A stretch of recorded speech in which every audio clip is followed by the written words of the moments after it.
अॼु असीं कश्मीर तालके शहर में मौजूदु आहियूं जिते जेको आहे सुपा फगवान नादर हुसैन मलिक जेको आहे 4 अप्रैल जे हवाले सां ऐं मुख़्तलिफ़ जेको आहे मसइलनि जे लाइ सही साल वक़्तु जी साईं।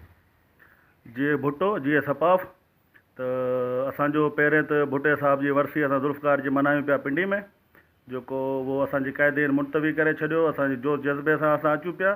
तक़रीबन संगत मूंखे चयो त 4 गाॾियूं या 3 गाॾियूं तव्हां कढो त मां उहे छोकिरा तयारु कया झंडनि सां गॾु।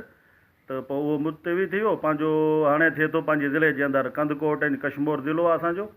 इनशाअल्लाह असां वधि को वधि शिरकत कंदासीं। असांजो क़ाइदीन खे असांखे हुकुम आहे उन्हनि जो। असांजो ज़िले जो सरदार आहे पंहिंजो दिलावर हुसैन सूमरो, वॾी महिरबानी हुनजी जेको मां सिंध तालके जो उमेदवार आहे, तालके जो सरदार जो उमेदवार आहे। वॾी महिरबानी साईं असांखे वॾो ईअं सम्झ ॿार ॾिनो आहे, वज़न ॾिनो आहे त तव्हां वधि में वधि छोकिरा आनो।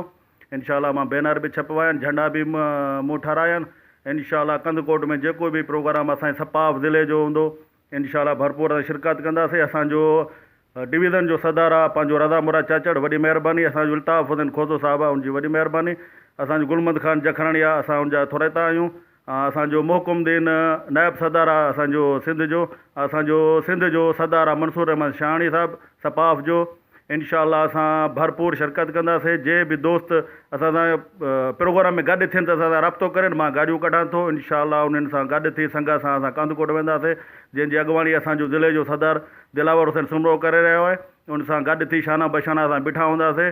इनशाअल्लाह असां हर वक़्तु हर टाइम असां गॾु आहियूं पंहिंजो बिलावल साहिब सां। जीए भुट्टो जीए सपाफ, वॾी महिरबानी। जेको आहे नादिर हुसैन सुपा फगवान जूं ॻाल्हियूं ॿुधियूं। ममता सिंधी के न्यूज़।